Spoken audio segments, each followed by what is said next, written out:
नमस्कार। पत्रकारिता और मीडिया इंडस्ट्री के चाल चरित्र को परखने के कार्यक्रम मीडिया वॉच में आपका स्वागत है। मैं हूं डॉक्टर मुकेश कुमार। दोस्तों, आप ये तो देख ही रहे हैं कि हमारे नेता, हमारे राजनीतिक दल और हमारी सरकारें किस तरह से निरंकुश होती जा रही हैं। उन्हें ये अब बिल्कुल भी बर्दाश्त नहीं होता कि कोई उनकी आलोचना करे, उनकी नीतियों पर उंगलियां उठाए या उनको सवालों के घेरे में खड़ा करे। उनकी सहनशक्ति इतनी कम हो गई है कि वो छोटी छोटी बातों पर ऐसा करने वालों के खिलाफ और ख़ास तौर पर पत्रकारों के खिलाफ एफआईआर करवा देते हैं, उसमें गंभीर धाराएं जुड़वा देते हैं और उनको अरेस्ट भी करवा लेते हैं। आज मीडिया वॉच में हम इसी पत्रकारिता विरोधी प्रवृत्ति पर बात करेंगे। यूँ तो आप जानते हैं कि ये हर राज्य में हो रहा है और इस तरह से पत्रकारों को परेशान करने की, उत्पीड़ित करने की प्रक्रिया चल रही है। लेकिन आज हम बात करेंगे गुजरात की, जहां अहमदाबाद से एक छोटी सी वेबसाइट चलती है, फेस ऑफ नेशन, और इसके संपादक हैं धवल पटेल। तो इन्होंने एक खबर छापी थी मुख्यमंत्री विजय रूपाणी के बारे में कि उनके कामकाज से बड़े नेता खुश नहीं हैं और उनको रिप्लेस किया जा सकता है। अब इससे विजय रूपाणी इतने आहत हो गए, इतने क्रोधित हो गए कि उन्होंने न केवल उनके खिलाफ एफआईआर दर्ज करवाई बल्कि राजद्रोह की धारा लगवाकर उनको गिरफ्तार भी कर लिया। अहमदाबाद के वरिष्ठ पत्रकार मयूर जानी हमारे साथ हैं। देखिए वो क्या कहते हैं। इस सरकार से इस तरह का एक स्टेप लिया जाना ये बहुत ही गलत संदेश देता है और सरकार की छवि को भी बहुत गलत करता है और ओवरऑल जो है ये एक बहुत गलत निर्णय है। तो इसको लेकर गुजरात के जो पत्रकार हैं वो भी धीरे धीरे संगठित होना शुरू हुए हैं और इस तरह के केस को वापस लिया जाना चाहिए या फिर सभी पत्रकार जो पत्रकारिता करते हैं उन पर भी सेडिशन का केस लगा देना चाहिए। इस तरह का एक फेसबुक कैंपेन भी कल से शुरू हुआ है। अब आगे देखना होगा कि सरकार को इस चीज़ को लेकर सही अर्थ में कोई एक समझ आती है या उसी तरह से जिस तरह से धवल पटेल के साथ ये बर्ताव किया गया है, क्या उसी राह पर चलने का ठान लेती है सरकार, ये आने वाले दिन में देखना पड़ेगा। अब देखिए, ये बहुत सामान्य सी बात है कि पत्रकार नेताओं, सरकारों, मंत्रियों आदि के कामकाज का आकलन करते रहते हैं। वो ये देखते रहते हैं, ऑब्जर्व करते रहते हैं कि राजनीतिक दलों में, सरकारों में किस तरह की खींचतान चल रही, किस तरह की उठापटक चल रही है और उसका क्या प्रभाव आम जनता पर पड़ सकता है। तो इस तरह की खबरें वो निकालते रहते हैं और आम तौर पर ये खबरें कोई प्रेस कॉन्फ्रेंस के ज़रिए तो मिलती नहीं हैं, तो सूत्रों के हवाले से निकाली जाती हैं और छापी जाती हैं। कई बार हो सकता है कि सूत्रों से गलत खबर मिले और गलत खबर छप भी जाए, लेकिन ये इतनी बड़ी बात नहीं होती कि इसके लिए एफआईआर दर्ज करवा दी जाए। नॉर्मल प्रैक्टिस ये होती है कि अगर किसी नेता, मंत्री या पार्टी को कोई खबर गलत लगती है तो उसके बारे में वो खंडन देता है और उस वेबसाइट, अखबार या चैनल उसको इंटरटेन करता है, उसको पब्लिश करता है, दिखाता है, छापता है। तो ये काम होता है, एक सामान्य सी प्रक्रिया है। अनलेस कोई बड़ा षड्यंत्र ना हो रहा हो उस खबर के पीछे, ये अलग बात है। लेकिन इस मामले में देखिए आपकी एक छोटी सी खबर थी, मुख्यमंत्री अपना खंडन भेजकर इसको ख़त्म कर सकते थे, लेकिन उन्होंने एफआईआर करवाई और राजद्रोह का मुकदमा करवाया और उसको अरेस्ट करवाया। तो ये साफ दिख रहा है कि ये सत्ता का दुरुपयोग है। वरिष्ठ पत्रकार प्रभात डबराल इसके बारे में ये कहते हैं। ये देशद्रोह का मुकदमा, ये देशद्रोह का क्या मतलब हुआ भाई? पहले तो किसी पे भी नहीं लगना चाहिए। ये धारा अपने आप में गलत है। अब ये अंग्रेजों का जमाना थोड़ी है कि आप उठा के किसी भी देशभक्त पत्रकार को बंद कर दो कि देशद्रोही है। कुछ और खबरें आई हैं, जैसे गृह मंत्री अमित शाह के स्वास्थ्य को लेकर बहुत सारी खबरें चल रही थीं। उस पर कहा गया कि गृह मंत्री नाराज़ हैं। बाद में उन्होंने उसको सामान्य करने की कोशिश की। कुछ लोगों की इस मामले में भी गिरफ्तारी हो गई।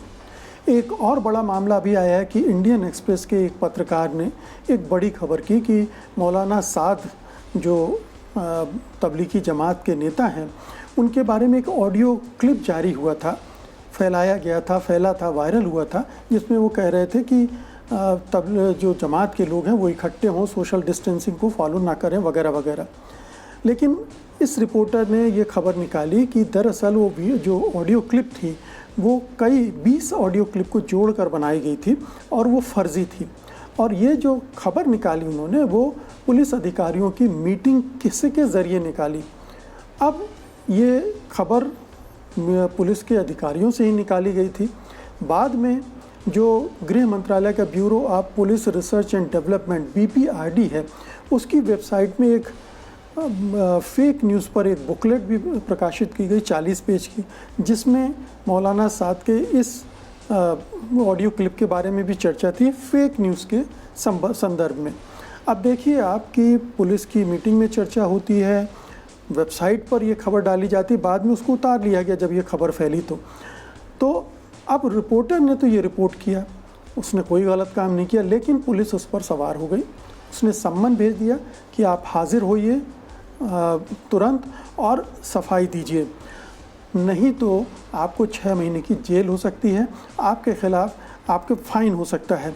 तो ये पुलिस ने इस तरह से कोशिश की संवाददाता को धमकाने की, अखबार को धमकाने की, और ये पुलिस ऐसा आमतौर पर करना नहीं चाहिए, करती भी नहीं है, लेकिन ये एक नया ट्रेंड है राजनीति में। और दिल्ली पुलिस आप जानते हैं कि वो मिनिस्ट्री के अधीन है, और मौलाना साद का मामला कितना गंभीर है ये भी पता है। अगर ये ऑडियो क्लिप के बेस पर ये पूरा मुकदमा टिका हुआ है, मामला टिका हुआ है, और वही गलत निकलती है तो बड़ी छीछा लेदर पुलिस की होती है। तो इसको छिपाने के लिए, इसको पर्दा डालने के लिए ये कदम उठाया गया।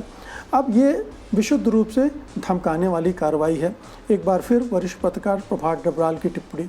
मुझे लगता है कि ये एक डर का माहौल बना रहे हैं। इमरजेंसी में भी ऐसा माहौल नहीं था। मेरी याददाश्त में ऐसा कभी भी नहीं हुआ कि इतने सारे लोगों पर, इतने सारे पत्रकारों पर एक साथ इतने मुकदमे दायर कर दिए गए हों। पहले मैं बात करता हूं सुधीर चौधरी की और अर्नब गोस्वामी की। इन दोनों की पत्रकारिता को मैं पसंद नहीं करता। अरे मुझे ये सरकार के प्रचारक ज़्यादा लगते हैं। पत्रकारों को छोटे छोटे मामलों में फंसाने, उनकी रिपोर्ट पर सवाल खड़ा करके उन्हें उत्पीड़ित करने, उनके खिलाफ मुकदमे वगैरह करने का ये सिलसिला, ये प्रवृत्ति सत्तारूढ़ दलों में बहुत पहले से रही है, लेकिन ये पिछले 5-6 सालों में एकदम से बढ़ गई है। अब बहुत निरंकुश हो गए हैं हमारे सत्ताधारी, और उनको बिल्कुल भी बर्दाश्त नहीं होता है, वो तुरंत पुलिसिया कार्रवाई की तरफ कदम बढ़ा देते हैं। हमने ये बहुत सारे राज्यों में देखा है, उनमें गैर कांग्रेसी राज्य भी हैं, जैसे पश्चिम बंगाल और तमिलनाडु में बड़े पैमाने पर ये हुआ है। लेकिन बीजेपी की जो सरकारें हैं वो तो तमाम सीमाएं लांघते हुई नज़र आ रही हैं। आप उत्तर प्रदेश को ले लीजिए, आप छत्तीसगढ़ के उस समय जब रमन सिंह सरकार थी तब को ले लीजिए, या मध्य प्रदेश को ले लीजिए, गुजरात तो इसमें बहुत अव्वल है ही। महाराष्ट्र में बहुत सारे ऐसे मामले हुए हैं जहां पर पत्रकारों को परेशान करने की कोशिश की गई है। तो ये जो बीजेपी शासित राज्य रहे हैं, महाराष्ट्र में मैं पहले की बात कर रहा हूं जब देवेंद्र फडणवीस की सरकार थी, तो उन दिनों बहुत पत्रकारों को टारगेट किया गया। मैं अभी कुछ उदाहरण भी आपको दूंगा। तो इस तरह से ये लगातार सिलसिला चलता रहा। जैसे कुछ दिन पहले आपको याद होगा कि जो द वायर के संवाददाता थे प्रशांत कनौजिया, उन्होंने एक ट्वीट किया था योगी के बारे में, और उसके बाद उन पर राजद्रोह का मुकदमा लगा दिया गया, उनके खिलाफ कार्रवाई होने लगी, मामला सुप्रीम कोर्ट में गया, और सुप्रीम कोर्ट ने फिर यूपी सरकार को झाड़ पिलाई कि ये कुछ मामला बनता नहीं है। इसके अलावा देखिए छत्तीसगढ़ में जब रमन सिंह की सरकार थी तो भूमकाल समाचार के संपादक कमल शुक्ला को टारगेट किया गया था, उनको अरेस्ट भी कर लिया गया था। इसी तरह महाराष्ट्र में पूनम अग्रवाल और प्रियंका बरपुजारी के पर भी इसी तरह के केस लगाकर परेशान करने की कोशिश की गई थी जब देवेंद्र फडणवीस की सरकार थी। तो ये सिलसिला लंबा चला आ रहा है, लेकिन पिछले 5-6 सालों में बहुत बढ़ गया है, और ख़ास तौर से जो बीजेपी रूल्ड स्टेट्स हैं वहाँ पर बहुत बढ़ गया। आप देखिए जम्मू कश्मीर जो कि सीधे केंद्र सरकार के हाथ में है, वहाँ किस पैमाने पर पत्रकारों को परेशान किया जा रहा है, अरेस्ट किया जा रहा है, उनका उत्पीड़न हो रहा है।